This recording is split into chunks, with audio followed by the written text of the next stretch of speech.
Hello everyone. Hello my dear students. I am Tanushree, a lecturer in the subject of Development of Life Skill 2. Today in this video I am going to discuss about how to write covering letters, that is very essential when we are writing CV. In our previous video we have discussed about what is CV, what is resume and biodata, and what is the difference between that.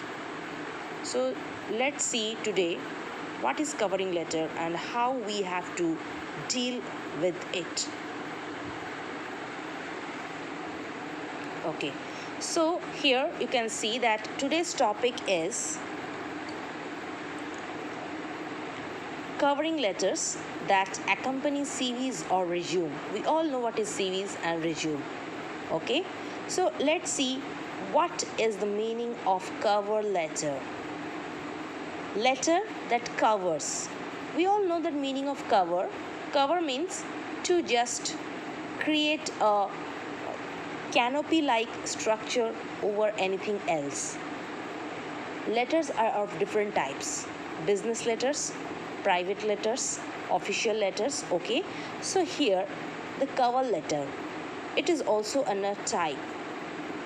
Okay, so let's see what is cover letter. So here we are going with the definition. Cover letters. What is cover letter? A type of letter which is used as a tool for your introduction to your resume or CV and highlights your writing skills. So what it illustrates? It illustrates that it's a kind of a letter which is used to clarify, to highlight the resume that you have written. That means whatever resume or whatever CV that you have written, it is used to support that information. Okay, so whenever we are writing a covering letter, it should be accompanied with your CV. That means it is written to prove your authenticity of your professional career. So let's again see what is CV and what we write in it. CV or curriculum vitae is such a document which presents yourself in almost professional way, and it serves as a vehicle for showcasing your personal details, educational qualifications, your possessed skills, and obviously your positivity. So here we go. What is CV? We all know its full form is curriculum vitae, and it is a one kind of hard copy, you can say, or it's a documentation where you present yourself. That means in the written form.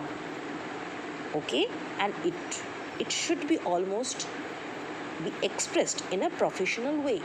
That means your CV or your resume or biodata, whatever you are writing with, it should be expressed in a very professional way. That means you cannot give a very, what to say, that means you cannot say hi, hello, how are you, I'm fine, not like this kind of informations. So what you should do, you should give the brief description about yourself. That means you should put raw data about yourself, and it serves as a vehicle for showcasing. That means it is a tool for showing what? Here you can express your personal details. That means your name, your date of birth, your address, your email IDs, your contact numbers, your WhatsApp number, whatever it is necessary for that professional career. Next is educational qualifications. Many people have educational qualifications as well as technical qualifications also. So in that case they can write both. In educational qualifications, you can mention that you have passed your Madhyamik examination as well as your HS examination also. In technical qualifications, you can show your technical careers. Okay, whatever technical course you have just acquired. Your possessed skills, that means your soft skills and hard skills, you can mention in the form of experience. And we all know what is experience and how we have to write in CV. Your positivity, if you have your any strength side, you can mention also that in the CVs. Well, so cover letter is that which should be accompanied with your CVs. That means it should be attached with the CVs. So let's see now what are the different types of covering letter. Here you can see there are two types of covering letters. One is solicited and another one is unsolicited. What is solicited? Let's see. What is the definition of solicited? This type is when any company demands application or announces any opening. One thing you should remember, covering letter is also a type of job application letters. That means you are applying for something else. Okay? We write job application letters when we are seeking for a job. And solicited kind of covering letter indicates that when a particular company is demanding any applications, that means if they have published any advertisement in respect to their demanded post, you can write this kind of covering letters.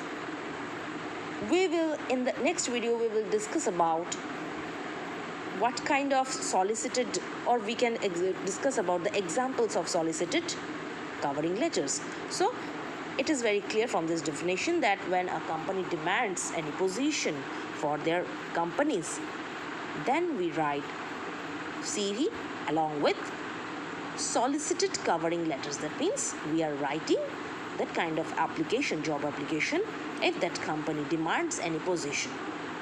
So let's see what is now unsolicited. So it's very clear that it is just opposite to that solicited. So this type is when the company had not asked for any application. Very interestingly. So this type of application, this types of covering letter, we can also write if the company had not published any kind of advertisement. Okay? Without publishing any kind of advertisement, we can also write this kind of covering letters. This type is called unsolicited. That means no application is demanded, but still I am writing. Okay, so these are the two types. So the main difference is in the solicited cases, in the solicited type of covering letters, applications are demanded and you put your CV and covering letters according to that demand.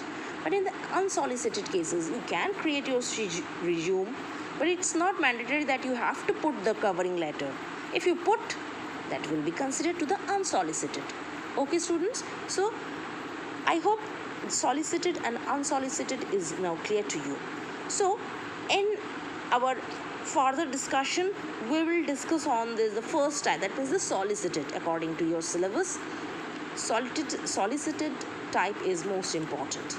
So the next question is, what are the steps we should follow while writing solicited form? That means when you are writing a job application letter where the company has demanded for, how you should write. We should now, that means we are now discussing about the format. So let's see. Number one is address of the sender. That means the person who is just writing the letter, the person who is sending the letter, or the applicant. Okay, so it's very clear, if you are the applicant, your address should be here with your name and the postal address. Next step is to, you should address like this, to the name and the address of the designated company. If you're writing the CEO, that means the Chief Executive Officer of that company, you can mention his name, okay, his designation along with the company's address. Never give any kind of personal address of that company. You can give your personal address in the portion of address of the sender. Okay, so next Next step, let's see what is the next step. In the next step, what you should do, just introduce yourself, and you know very well how to introduce yourself. That means never start like this, hello, I am XYZ, something like that. Just say that I am writing this letter, mention the source from where you have got that advertisement. Have you got from the naukri.com, or have read it from any newspaper? So mention that along with giving introduction about yourself. Next is mention the job or the kind of the job you are looking for. That means mention the name of the company in which